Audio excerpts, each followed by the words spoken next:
Bem, queridos, antes de nós passarmos para o texto, eu tenho dado uma orientação constante, e no mês passado eu falei, para que você não se ausente desse momento. E hoje eu quero te incentivar a ficar aqui dentro e escutar até o final. O texto ele é belíssimo, cheio de riqueza de detalhes, e certamente se você sair, você vai perder alguma coisa. Então fique até o final para escutar e ser edificado, para poder entender toda a palavra. Não fique lá fora e não saia constantemente. Claro, se você tiver uma necessidade, você pode sair. Amém? Eu estou vendo o nosso relógio ali atrás, é 3 horas da tarde, então eu posso falar até as 9 horas da noite. Amém?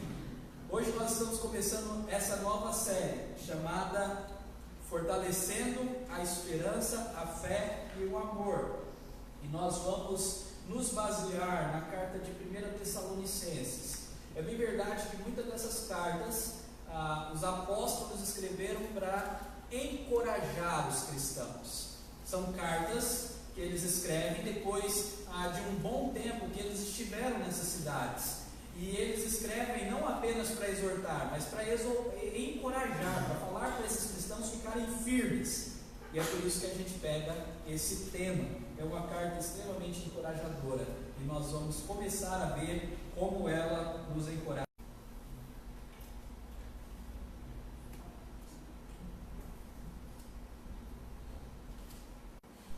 1 Tessalonicenses, o capítulo 1, do versículo 1 a 10. Todos encontraram? Diz assim a palavra do Senhor: Paulo, Silvano e Timóteo, a igreja dos Tessalonicenses, em Deus Pai e no Senhor Jesus Cristo, graça e paz a vós outros. Damos sempre graças a Deus por todos vós, mencionando-vos em nossas orações e sem cessar, recordando-nos diante do nosso Deus e Pai da operosidade da vossa fé, da abnegação do vosso amor e da firmeza da vossa esperança em nosso Senhor Jesus Cristo. Reconhecendo, irmãos amados de Deus, a vossa eleição, porque o nosso Evangelho não chegou até vós tão somente em palavra, mas sobretudo em poder, no Espírito Santo e em plena convicção, assim como sabeis ter sido o nosso procedimento entre vós e por amor de vós.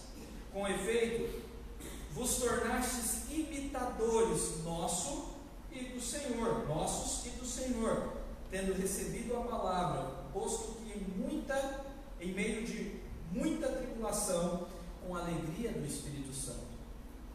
De sorte que vos tornastes um modelo para todos os crentes na Macedônia e na Acaia, porque de vós repercutiu a palavra do Senhor, não só na Macedônia e Acaia, mas também por toda parte se divulgou a vossa fé para com Deus, a tal ponto de não termos necessidade de acrescentar coisa alguma, pois eles mesmos, com tocante a nós, proclamam que repercussão teve o nosso ingresso no vosso meio, e como deixando os ídolos, vos convertestes a Deus, para servirdes o Deus vivo e verdadeiro, e para guardardes dos céus o seu Filho,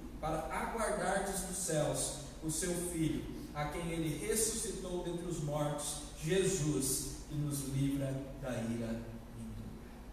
Amém. Que texto belo, e que Deus nos abençoe nesse momento onde nós seremos encorajados por essa palavra, em nome de Jesus. Eu quero iniciar falando sobre um sermão que eu escutei essa semana. Um pregador dessa semana, desses pregadores de mídia, de rádio, falou a seguinte frase: você faz o que você crê. Você faz o que você crê. Eu achei muito interessante essa expressão. Então ele começou a colocar de maneira bem prática o que seria isso. E ele nos mostrou ali a audiência dele, que muitas vezes nós dizemos que cremos no Senhor, mas a nossa prática mostra que não cremos. Nós dizemos que cremos no poder da oração, mas não oramos, então não cremos. Nós dizemos que cremos no poder renovador e transformador da palavra, mas não lemos. Então não cremos. Porque se cremos com força, e a expressão é força, fortalecimento, o que nós queremos nessa série. Se cremos com força, nós vamos fazer o que cremos. Se eu creio que a solução para tal e tal coisa é isso, eu vou buscar isso. Se eu creio que um remédio vai me curar, eu vou tomar esse remédio. Se eu creio que Jesus é a salvação, eu vou bebê-lo, eu vou comê-lo, saciar-me dele, comer do pão e beber do vinho espiritualmente. O problema é que muitas vezes nós dizemos que cremos, mas a nossa fé não é forte o suficiente para levar uma prática. E esse é um problema. O pregador da rádio brincou dizendo que algumas vezes quando ele vai no médico, ou quando tem algum irmão que tem algum familiar no médico, quando os médicos dizem, agora é só com Deus, essas pessoas se desesperam. Essas pessoas começam a chorar. Falar, mas pastor, agora minha mãe vai morrer, não tem jeito, meu pai, meu parente, porque o médico disse que é só Deus, então vai morrer. É piada, é hilário, mas é verdade. Quando nos falamos, ou os médicos dizem, não tem mais jeito, é só Deus, muitos de nós nos desesperamos. E o que precisamos então? Fortalecer a fé. Fortalecer a fé. A fé naquele que é o único. Olha como nós cantamos tanto sobre fé hoje, e como isso está tão distante do nosso coração. Nós precisamos fortalecer. E é isso a proposta então de hoje. Nós vamos falar sobre tanto fé, quanto amor, quanto esperança. 3 coisas maravilhosas que as Escrituras Sagradas falam constantemente. Paulo, ele fala sobre essas 3 coisas constantemente. Na verdade, são as virtudes cristãs mais faladas nas Escrituras: fé, esperança e amor. E nós precisamos então aprender o que é essa fé e como fortalecê-la em Cristo Jesus. Amém? Vamos lá para o contexto, vamos entender esse contexto, e eu quero mostrar o contexto para os irmãos já no versículo 1. Olha aí comigo o versículo 1. Paulo, Silvano e Timóteo. Quem são os autores dessa carta? Essa carta tem uma particularidade, são 3 autores. Paulo está escrevendo, e a autoridade de Paulo repousa sobre os demais, né? Paulo, ele era o apóstolo, os demais eram seus colaboradores. Mas quem está escrevendo não é só Paulo. Quem está escrevendo também é esses irmãos. Silvano aqui, os comentaristas colocam que este é Silas. E faz sentido, porque Silas foi aquele que, junto com Paulo, pregou em Tessalônica. E Silvano, então, é um nome diferente para Silas, assim como Cefas é para Pedro, ou Simão é para Pedro. E então, Paulo, Silvano, Silas e Timóteo, os 3 estão aqui falando para encorajar a igreja. Olha que coisa mais linda, os 3 que estiveram naquela cidade pregando o evangelho, agora estão escrevendo uma carta tão bela quanto essa. E ele escreve para quem? A igreja de Tessalônica. Um pouquinho de história para nós. Tessalônica era a capital da Macedônia. A Macedônia ficava pertinho da Grécia ali, da onde saiu então o grande império helenístico, que era grego-macedônio.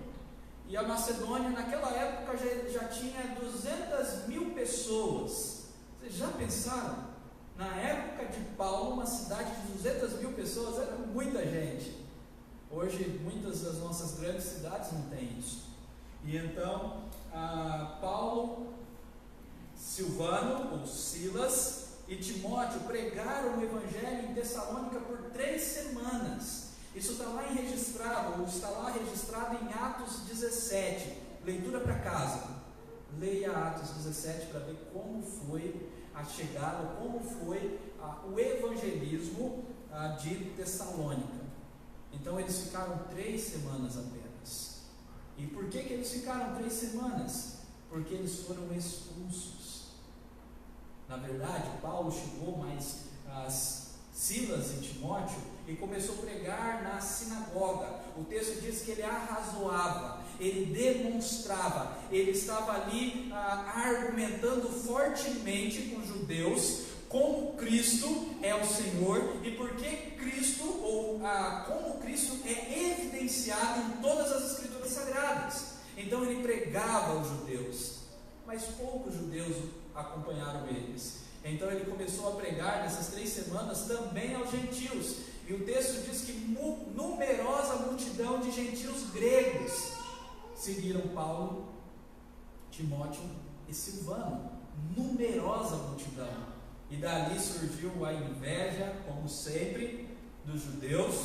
E eles começaram então a perseguir Paulo, Silas e Timóteo. E eles tiveram que fugir para Bereia. E fugindo para Bereia, então aquela igreja foi plantada em 3 semanas. Já pensaram nisso?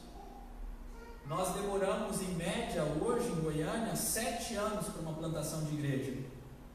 Eles plantaram em 3 semanas. Então aquela igreja cresceu e depois de algum tempo Timóteo foi enviado a essa igreja para ver como eles estavam. Mas mesmo Timóteo sendo enviado, já havia uma fala boa sobre essa igreja, repercutia notícias maravilhosas sobre essa igreja, de que eles se mantinham firmes. E Timóteo foi ver isso mesmo e foi encorajá-los. Nós vamos ver isso quando entrarmos no capítulo 3. Aquela igreja que foi plantada em 3 semanas, ela cresceu, ela se fortificou e ela se manteve firme. E isso era motivo de gratidão. Por isso que quando Paulo ele escreve, ele não apenas sauda dizendo graça e paz, porque ali existiam irmãos, a graça do Senhor existia, a paz do Senhor estava ali, mas ele também começa essa carta dando graças.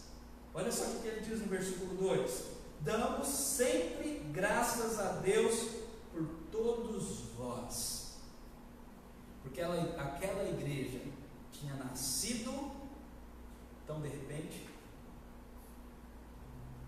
e ela continuava se fortificando, ela continuava se mantendo firme. Isso era motivo de gratidão. Paulo ele quer encorajar aqueles irmãos a continuarem crescendo como eles estavam crescendo, agradecendo a Deus. Ele começa a carta com uma oração cheia de gratidão. Nós vemos a diferença dessa oração, por exemplo, da oração de Gálatas. Gálatas, Paulo já começa duramente, ele nem ora, ele já começa brigando, porque os irmãos de Gálatas não estavam firmes, eles estavam se desviando da fé. Agora, Tessalônica, uma igreja que foi gasto bem menos tempo de plantação, eles estavam firmes, eles estavam se fortalecendo, e isso era motivo de gratidão. Então, nessa oração, nós vemos 3 características iniciais, aqui no versículo 3 já, sobre essa igreja. Olhem aí comigo, desde o versículo 2: damos sempre graças a Deus por todos vós, mencionando-vos em nossas orações. Então Paulo dava graças, mencionava aqueles irmãos sem cessar. Olha como que é a vida de um pastor, tem que orar sem cessar pelos irmãos. E ele recordava, ou eles, sempre está no plural porque se refere a Paulo, Silas e Timóteo, recordando-nos diante de Deus e Pai, o que? A operosidade da vossa fé, a abnegação do vosso amor e a firmeza da vossa esperança no Senhor Jesus Cristo. Olha as 3 qualidades aí aparecendo. A primeira é fé operante. Aquela igreja, mesmo sendo uma igreja nova, com uma plantação bem atípica, 3 semanas apenas de pregação do Evangelho, aquela igreja tinha uma fé operante. O termo que aparece aqui no grego é ergon, que é o termo traduzido para trabalho. Aquela igreja trabalhava, é isso que Paulo está dizendo. A fé daquela igreja era uma fé na prática, eles serviam. É isso que significa fé operante, é fé que trabalha, é fé que serve. eles colocavam o Evangelho na prática. Nós vamos ver isso com mais detalhes logo mais, mas isso é lindíssimo. E essa igreja também, ela tinha um amor abnegado. Esse termo abnegado no português já é cheio de riqueza. Um amor árduo, um amor sacrificial. Mas a ideia aqui, no original, é um amor que vem com esforço. É um trabalho árduo, é um amor esforçado, é um amor que é duro. Na verdade, Paulo está traduzindo que de fato é o amor. Para nós amarmos uns aos outros, tem que ter esforço. Não é fácil amar, não no jeito bíblico, que é auto-sacrifício, que é se dar. Não é fácil amar pessoas diferentes de nós. Não é fácil amar pessoas que nos ofendem. Por isso, esse amor é um amor com esforço, é um amor com labor, é um amor abnegado. Que coisa bela. Mas também o texto diz que essa igreja, ela tinha uma firme esperança. O termo aqui para firme é o termo mesmo utilizado para perseverança. A esperança dessa igreja era perseverante, era estável. Pode ser traduzido também por estável, constante. O Ed sempre fala para nós, e ele também é pastor não apenas aqui, mas no conselho, né? Hoje ele trouxe uma palavra fantástica para nós no início, mas ele sempre fala no conselho que nós precisamos ter constância. Isso é o que está sendo dito aqui, constância, porque a nossa vida ela é assim, ó. Tem vezes que nós estamos aqui, um bom salário, um bom emprego, a igreja está avivada, cheia de pessoas e tal, estamos conseguindo fazer a obra e aquela coisa e tal, e em casa está bem, com a esposa está bem, o carro está bem, ninguém bateu o carro há 3 anos em Goiânia, é raridade. Agora tem dias que a gente está aqui, sem emprego, 4 meses, sem receber nada. A igreja às vezes desanima, os irmãos às vezes deixam de apoiar uma coisa ou outra, e ainda para completar bate o carro. Sempre bate o carro quando está aqui, não quando está aqui, é incrível. E o nosso coração vai seguir a sequência da vida? Quando está aqui está feliz, quando está aqui está triste, quando está aqui está feliz, quando está aqui está... Não que aquela tristeza de momento, mas a tristeza da alma, sabe? Não, nós precisamos ser constantes. E o texto diz o que nos faz constantes. Algumas traduções dizem firmeza por causa da esperança. A esperança é firme, mas a firmeza vem por causa da esperança. É porque nós temos esperança em Cristo que nós temos constância. Esse é o ponto aqui. É porque Cristo é o nosso Senhor e nós temos fé em Cristo, que se alguém chegar para nós e falar agora é só Deus que resolve, não existe mais nada material para se fazer ou humanamente possível para fazer, é só Deus, eu não vou me desesperar, porque se é só Deus, glória a Deus, porque o meu Deus é poderoso. Mesmo que seja para curar um câncer raro.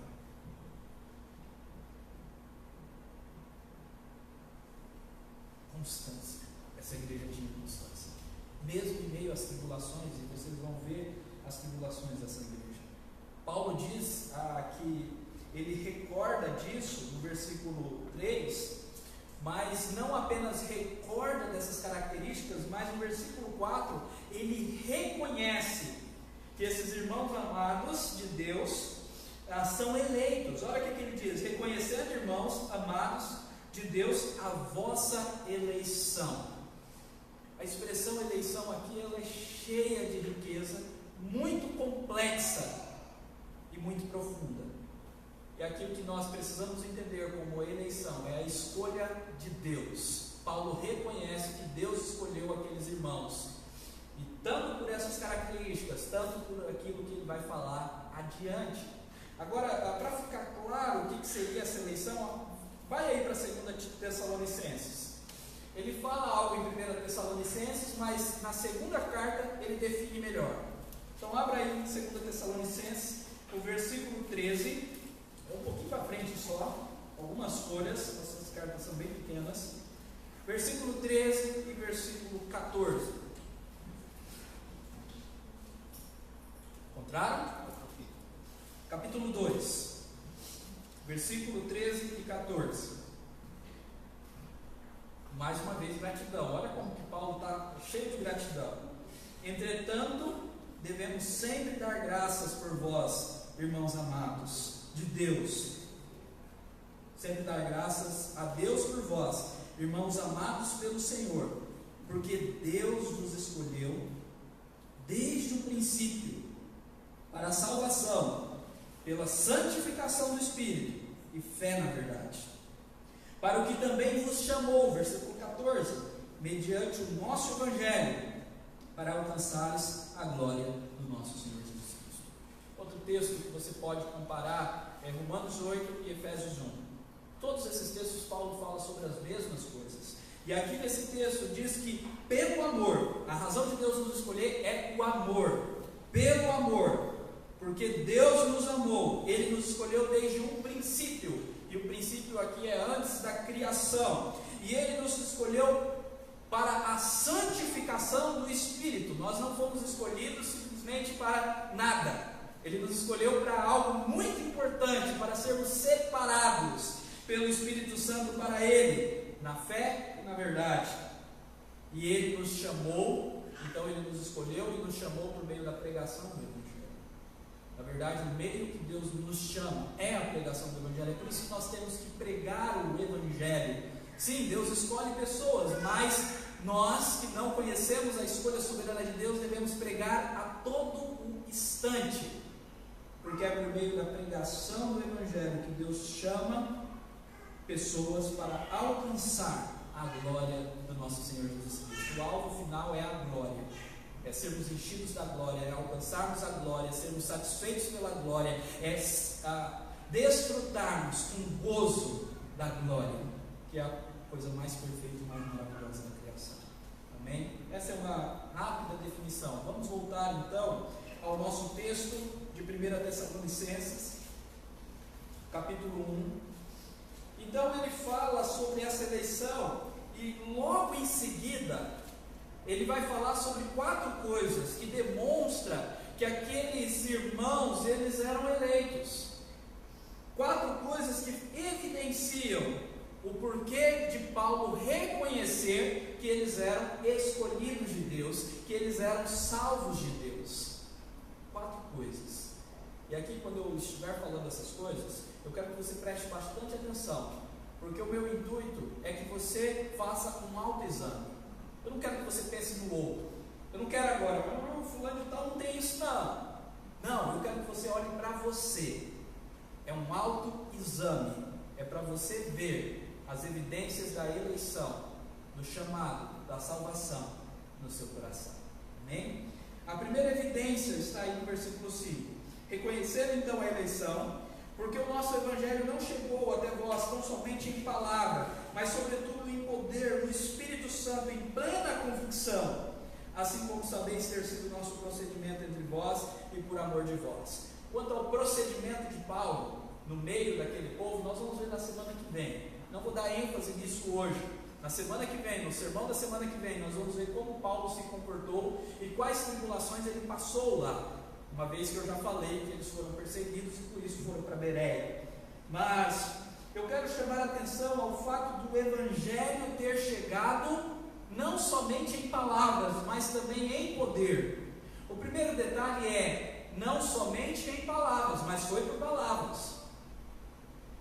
A gente não pode negar que o Evangelho foi pregado. Foi por palavras. O Evangelho chegou àquela comunidade, àquela cidade, àquela capital, por palavras. Paulo arrazoava, Paulo explicava, Paulo exortava, Paulo demonstrava, Paulo esclarecia como Cristo era o Senhor. Então, para sermos transformados, sem dúvida alguma, nós precisamos escutar do Evangelho. Nós já vimos isso na carta, que é pelo Evangelho que Deus nos chama e nos leva para a sua glória. Sem o Evangelho não há transformação. Sem ler a Bíblia não há glória. Tem muito crente que quer ser crescido, quer se fortalecer, mas tem preguiça de ler. E a palavra deixa clara a importância de ler, escutar o Evangelho. É por meio dele. Mas observe que não é somente escutar letras mortas ou palavras mortas. É escutar a palavra que transforma pelo poder do Espírito. Paulo está dizendo, o Evangelho não chegou somente em palavra. Não é somente palavra, mas o poder do Espírito transformou vocês. Ele pregou e via o poder do Espírito Santo transformando. Amados irmãos, existem diferentes tipos de públicos, existem ministérios infrutíferos. Talvez tenha sido dessa forma Atenas. Se vocês lerem Atos, em Atenas, na capital do país vizinho, na capital do país que tinha basicamente o mesmo povo, que formava o mesmo império, que formou o mesmo império helenístico, em Atenas Paulo pregou e a palavra do Senhor disse, não muitos se converteram ali. O público era diferente. Ali o Senhor não chamou muitos. Ali o poder do Espírito não foi tão abundante. Agora em Tessalônica, na capital da Macedônia, muitos gregos se converteram ao Senhor. Isso é maravilhoso. O poder de Deus estava operando. E é o poder no Espírito Santo, é o poder que vem do Espírito Santo, é o poder que está registrado em Atos capítulo 1, versículo 8, que diz, recebereis o poder ao descer sobre vós e sereis minhas testemunhas. Às vezes nós pregamos, e às vezes as pessoas nem escutam, entra no ouvido e sai no outro. O auditório está frio e morto. Mas às vezes, quando há a pregação, é nítido ver o poder de Deus agindo, transformando, corrigindo, enchendo. Isso varia de público a público, mas não é uma dádiva do pregador, é uma dádiva do Espírito.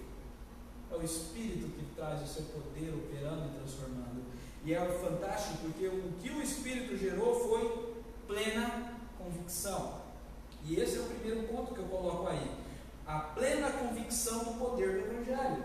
Essa plena convicção pode ser duas coisas. Pode ser uma convicção de Paulo, quando ele pregava, ou a convicção dos ouvintes quando escutavam o Evangelho e criam que era o Evangelho, que era algo poderoso, que era algo de Deus. E certamente é mais plausível essa segunda opção. A convicção era daqueles que recebiam, porque recebiam e se convertiam e criam no poder do Evangelho. Isso é extraordinário.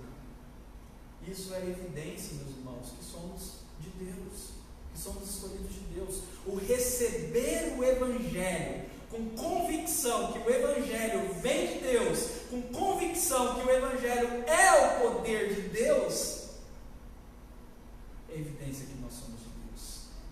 É isso que Paulo diz em Romanos capítulo 1, versículos 6 e 7. Eu não me envergonho do Evangelho, porque o Evangelho é o poder de Deus para a salvação de todo aquele que crê. Convicção aqui no final das contas é crer, é aceitar, é confiar, é se agarrar ao Evangelho e dizer, essa é a única verdade transformadora. É só isso que pode me dar vida e alegria. É ter Jesus e nada mais. É só Jesus. Essas pessoas recebiam com convicção plena. O termo pleno é lindo. Convicção completa. Certeza. Certeza que aquele era o meio que Deus usou para salvar pecadores. Amém. Uma segunda evidência está aí no versículo 6. Com efeito vos tornastes imitadores nossos e do Senhor, tendo recebido, eu vou focar mais nessa segunda parte agora, depois eu volto na primeira, tendo recebidos a palavra, posto que em muita tribulação com alegria do Espírito Santo. A segunda evidência de que Deus nos escolheu, de que somos eleitos do Senhor, que somos salvos do Senhor, é a alegria em receber a palavra. Aqueles irmãos tinham alegria. E olha que Paulo não deixou de mencionar que eles receberam a palavra posto em muita tribulação.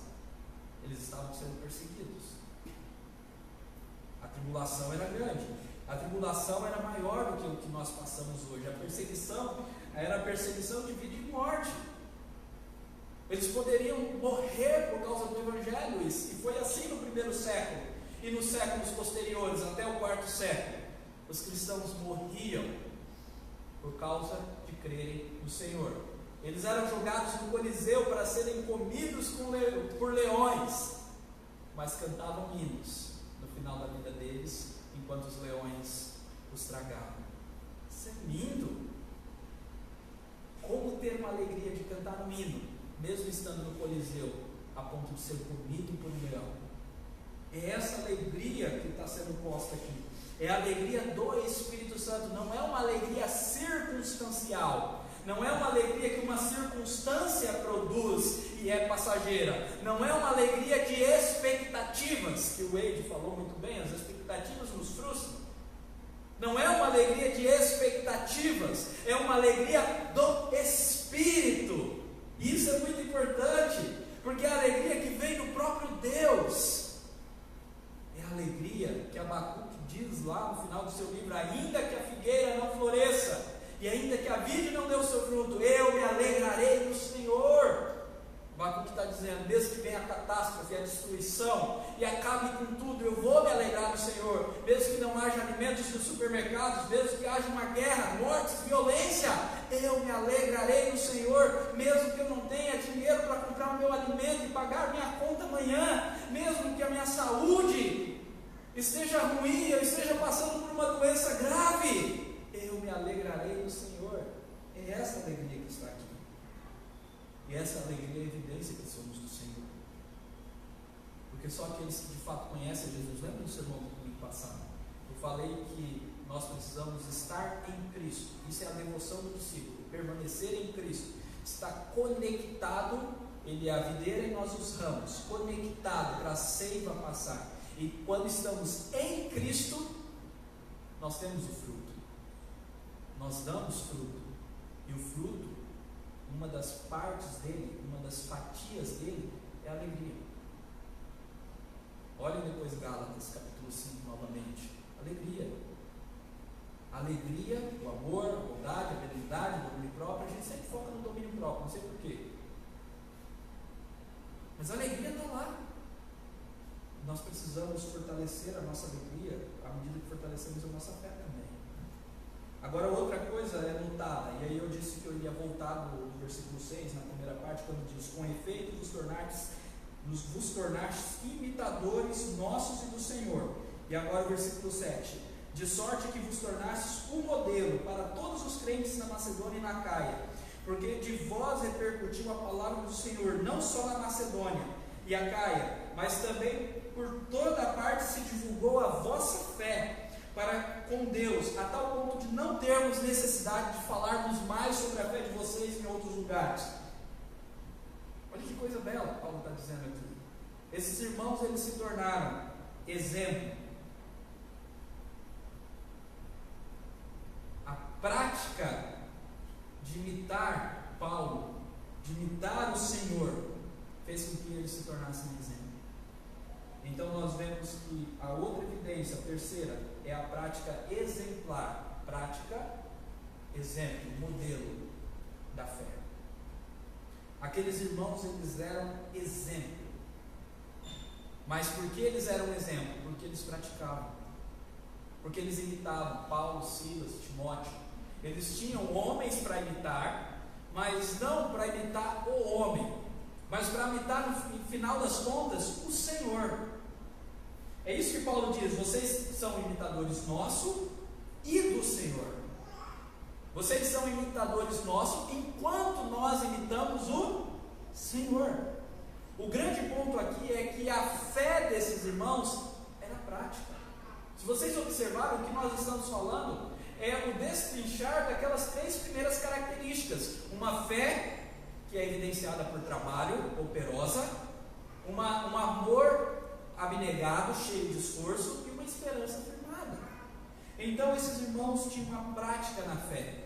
Mas eu quero dizer que essa prática aqui não era apenas na fé, mas também no amor. Esses irmãos, se vocês lerem Atos e também 2 Coríntios, vão ver que esses irmãos, eles juntaram uma grande oferta para enviar para as igrejas mais pobres da Judéia. Esses irmãos, eles tinham um amor esforçado. Nós não sabemos quanto era a arrecadação líquida deles, mas eles fizeram uma oferta. Eles se esforçaram em doar também financeiramente. Eles se esforçavam em ajudar. Eles estavam prontos para abençoar aqueles que precisavam. O amor deles era esforçado e a fé era prática. E por isso que eles se mantinham firmes. E é interessante que Paulo, ele não fala apenas que eles se tornaram modelo dos crentes na Macedônia e na Acaia e por todas as regiões, mas também que essa fé foi divulgada. Olha que coisa linda, já pensou uma igreja de um outro país e outros países ouvirem falar: olha, aquela igreja é bênção do Senhor, eles praticam o que pregam, eles amam de verdade e eles se mantêm firmes, constantes, seja qual for a situação. Que coisa linda! E Paulo diz aqui que ele não precisava falar mais. Aonde Paulo ia e alguém perguntava: e a igreja de Tessalônica? Paulo não precisava falar nada, porque essas pessoas já tinham ouvido falar dessa igreja. Já pensou? Isso é lindo. Então, de fato, eles tinham uma prática exemplar, e isso é evidência. Evidência da nossa salvação é a nossa prática. Você faz o que você acredita. Se você tem fé no Senhor Jesus Cristo, você vai fazer o que Ele mandou. A evidência da nossa salvação é evidenciada na prática. Entenda uma coisa, meu irmão, só um parêntese. Não é que as obras vão nos salvar. Nós não somos salvos pelas obras. Nós somos salvos pela fé. Mas uma vez salvos, o que vai te mostrar que você é salvo é a sua prática. Se a sua prática é fé, esperança e amor, você é salvo. Se não, você tem que olhar mais para o seu interior e ver se você não precisa do último ponto, conversão. A última coisa que Paulo fala, então, que evidencia a salvação desses irmãos, é a conversão. Olha o versículo 9. O versículo 9 ele está continuando o mesmo argumento, dizendo que a fé repercutiu e muitos ouviram falar, e ele diz: pois eles mesmos, no tocante a nós, proclamam que repercussão teve o nosso ingresso no meio de vocês. E como, olha só, a repercussão era tão forte no meio dos outros povos, que esses povos ouviram o quê?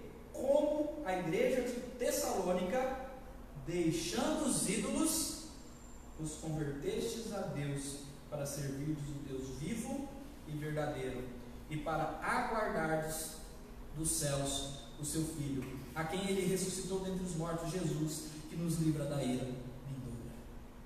Olha que coisa linda. Se repercutiu como aquela igreja deixou os ídolos. Vamos entender o que Paulo está querendo dizer com ídolos aqui. Eles estavam em qual cidade? Tessalônica. Capital de qual província? Macedônia. A Macedônia tem qual cultura? Cultura grega. O quem eles adoram?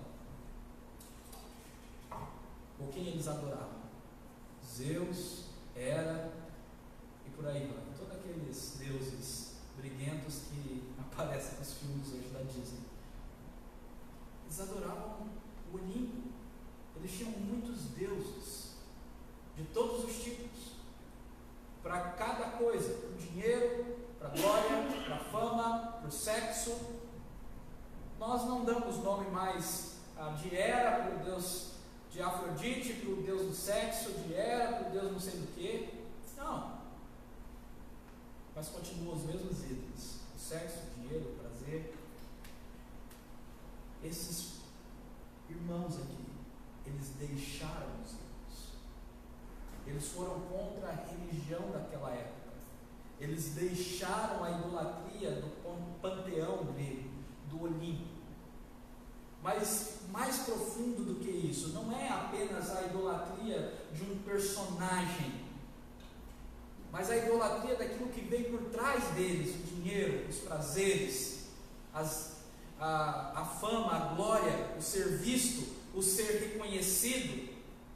Eles deixaram os ídolos. Deixar os ídolos aqui nada mais é do que arrependimento verdadeiro.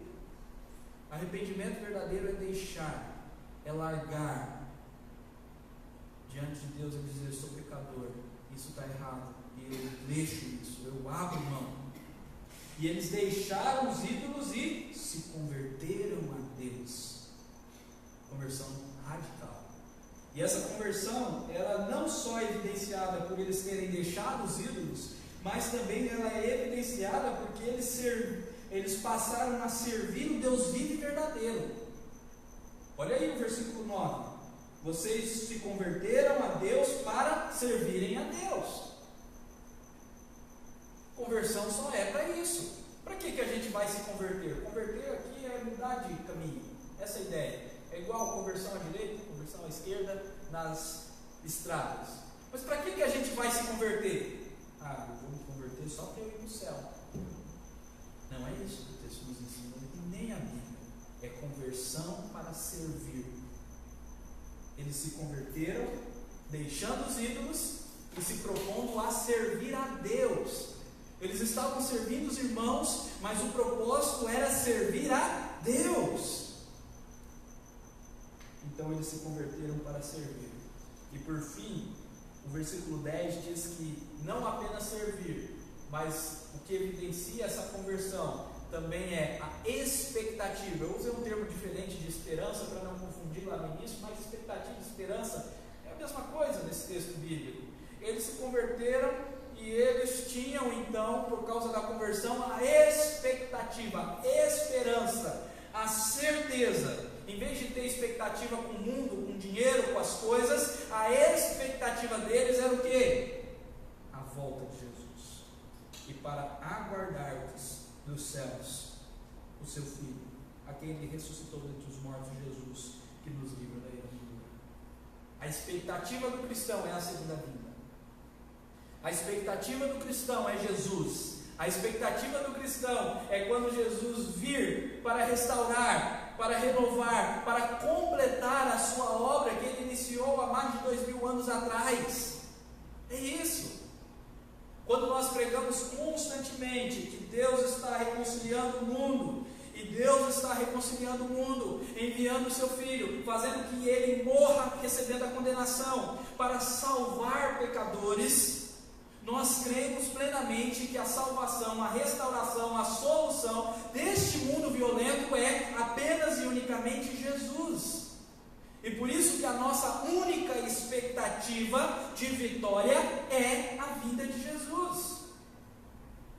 Porque é só quando Jesus vier, ou só quando Jesus vir, que nós de fato seremos completos, plenos, alegres, plenamente alegres, sem tristeza, sem violência, sem dor.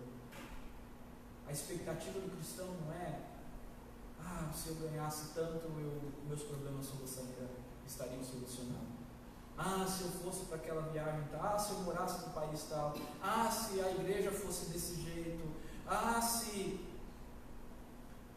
eu tivesse um doutorado, um pós-doutorado, Não, é Jesus. As outras coisas, se vier, é graça. Isso é o sentido de graça. Nada merecemos, mas Deus nos dá. E se entendemos graça, nós não nos frustramos. A nossa expectativa deve ser a vinda. E eu estou dando ênfase nisso porque lá no final nós vamos falar sobre a segunda vinda. Vai ter um sermão, o último sermão dessa série, onde eu vou explicar qual que é a nossa visão, nós cristãos reformados, da segunda vinda do Senhor Jesus, que não é uma visão tão comum aí, como se prega.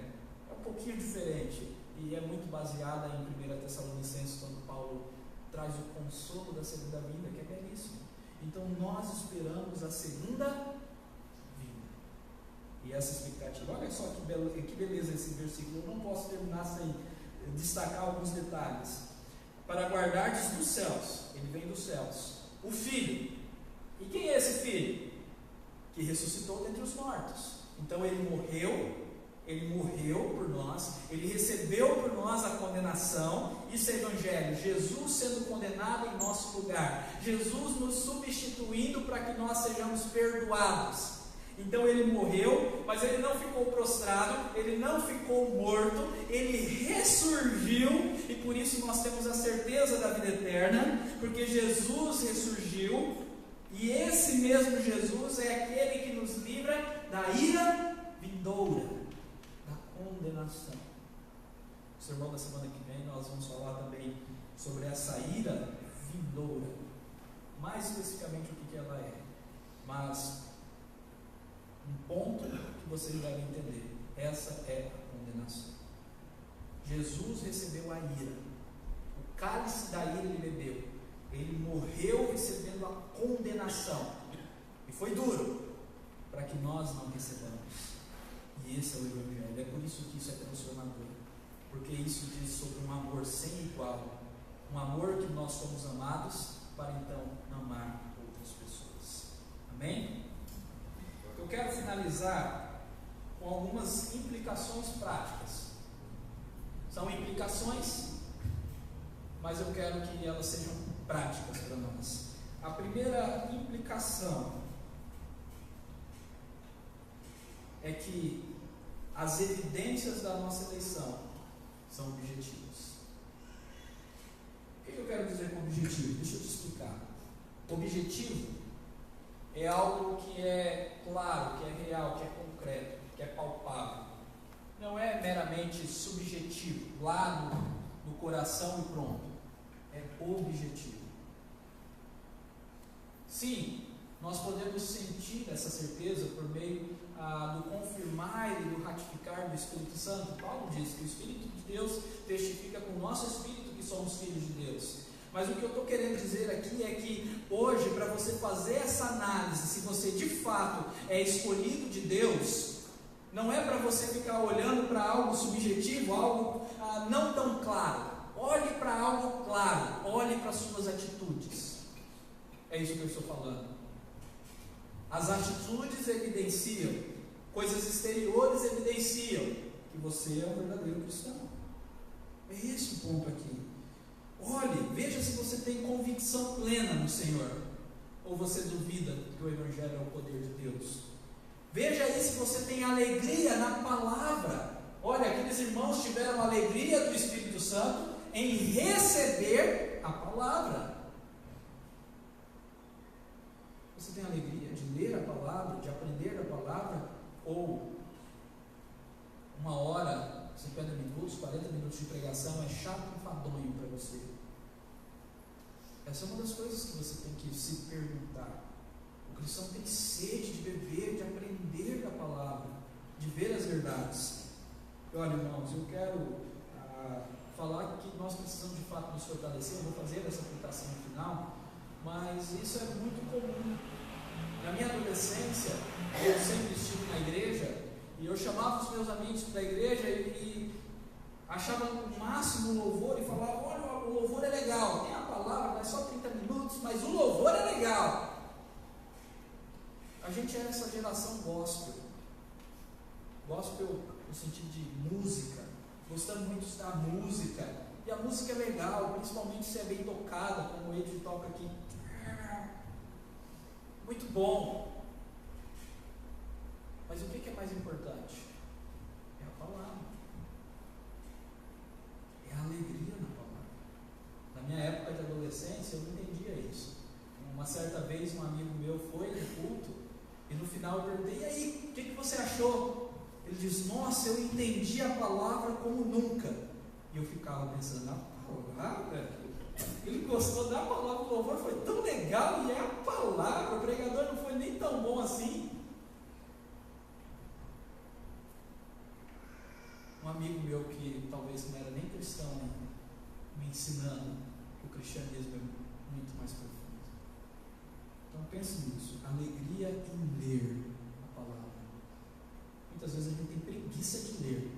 Tem alegria, mas preguiça. Então vença a preguiça com determinação, com disciplina. Não seja preguiçoso para ler, mas tenha alegria. A palavra é tão doce, é doce como os favos de mel, é tão desejável, mais desejável do que o ouro. A alegria da palavra. Você tem? A sua prática é exemplar. Você dá exemplo no seu procedimento, no seu dia a dia. As pessoas, deixa eu te perguntar, você é cristão? Eu sou assim. É porque eu notei mesmo, você é diferente. O jeito que você fala com as pessoas, o jeito que você ama, o jeito que você age, o jeito que você serve. Sua prática é exemplar. Outra coisa, você já abandonou seus ídolos? Ou você ainda está buscando riqueza, glória, fama, reconhecimento, amor idólatra, o amor romântico? Como que está essa questão dos ídolos? E como também está o seu serviço ao Senhor? Você tem servido o Senhor? Na igreja que você frequenta, você tem servido o Senhor? Como está a sua expectativa da segunda vinda? É a melhor coisa que iria te acontecer? O que você mais espera, o que você mais deseja? Eu já contei para os irmãos que eu estava evangelizando uma senhorinha de uns 90 anos, lá na Água Branca. E aí sentei com ela e falei: ô irmã, a senhora quer ir para o céu? E ela virou para mim: ô pastor, hoje não. É uma brincadeira, mas você quer ir para o céu hoje? Se hoje Jesus viesse, você ficaria alegre? Outro: nossa, mas justo hoje eu ainda não terminei minha pós, eu ainda não tive o reconhecimento. Nossa, mas justo hoje eu acabei de pedir o iFood. Podia esperar a pizza chegar.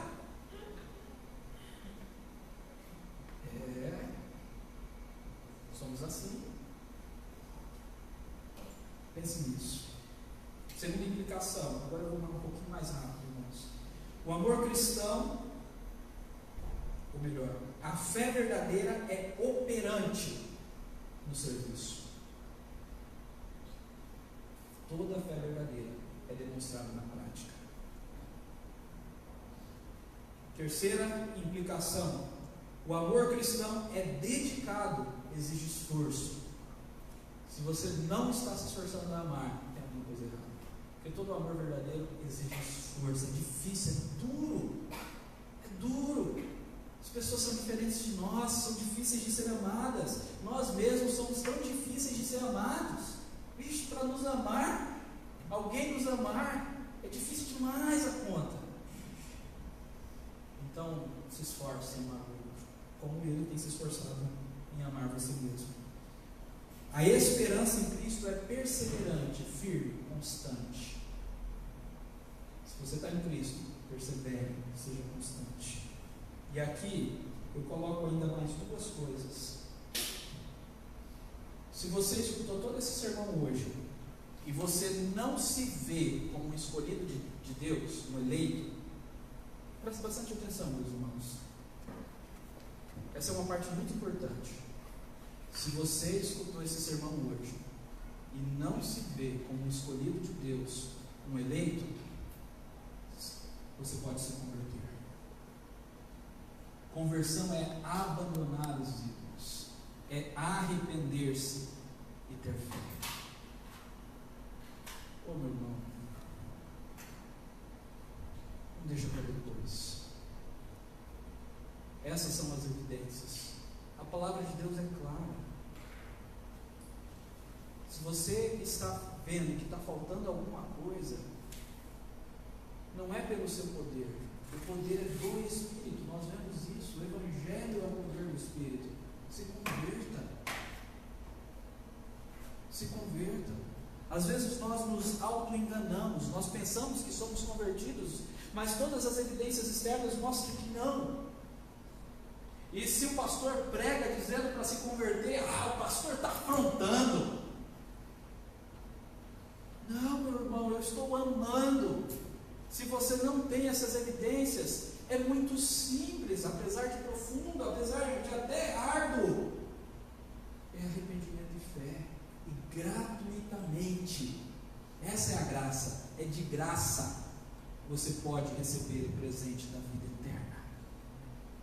Hoje mesmo você pode sair daqui, você entrou não convertido, cheio de ódio, cheio de orgulho, mas você pode sair daqui hoje cheio de amor, cheio de fé, cheio de esperança. Então, meu irmão, se renda a Jesus, o único que pode te livrar da ira vindoura. Se você não vê essas qualidades maravilhosas, creia e se arrependa, em nome de Jesus. Agora eu quero falar com você que sabe que é eleito, mas não tem praticado a sua fé. Alguns de vocês aqui têm plena convicção: eu sou do Senhor, eu tenho convicção plena, eu tenho alegria no Senhor, mas tem deixado a prática da fé para outro. Não tem dado o seu tempo, não tem dado os seus recursos. Aquela igreja ajudou até os pobres, os irmãos de outros países. Não tem investido na vida de outros, não tem amado aqueles que estão à margem da sociedade, aqueles que precisam de fato de amor. Não tem amado nem os de dentro. Olha, a igreja precisa amar os que são de dentro, ser unida, se esforçar para amar. É difícil mesmo. Se você é cristão, mas a sua prática está defeituosa, precisa ser fortalecida, eu te falo, essa é a hora do renovo. Olha esse texto comigo, abra aí a sua palavra, a sua Bíblia.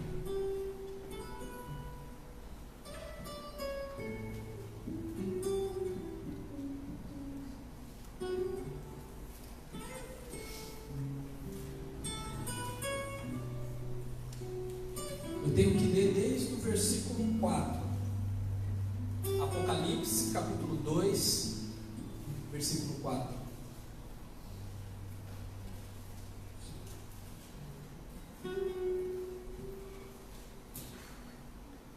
Contrário? Diz assim: tenho, porém, contra ti que abandonaste o teu primeiro amor. Aqui o Senhor Jesus, o próprio Jesus, está falando a Éfeso, a igreja de Éfeso. E essa igreja, ela abandonou o primeiro amor. Então o Senhor Jesus diz: lembra-te, pois, aonde caíste, arrependa-te. Irmãos, arrependimento é necessário. Tem gente que não prega mais arrependimento, mas toda a Bíblia está repleta de arrependimento. Arrependa-te, reconheça que você errou, reconheça o seu pecado, reconheça os seus erros, peça perdão a Deus, mude, abandone ídolos, arrependa-te e volta à prática das primeiras obras. Olha, o amor então é demonstrado em obras, em esforço, em trabalho. Eles abandonaram o primeiro amor e eles devem voltar às práticas das primeiras obras. O Senhor Jesus diz uma palavra dura depois: senão eu virei até ti e removerei o seu candeeiro, se você não se arrepender.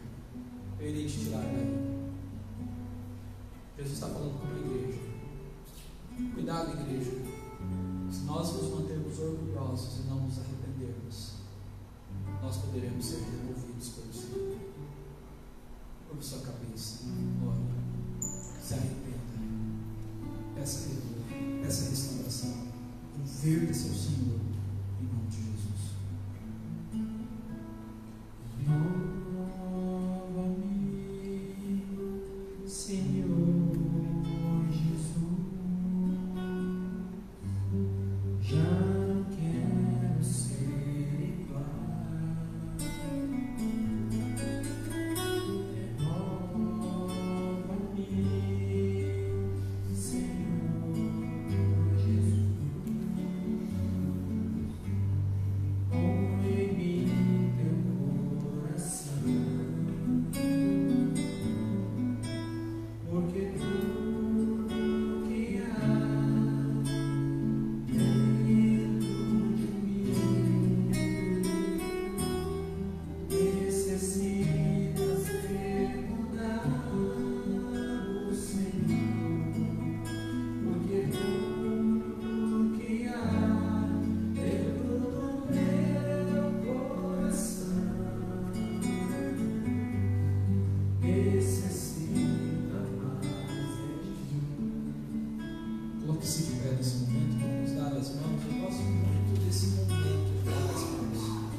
Meu Deus, eu te peço, renova o nosso coração.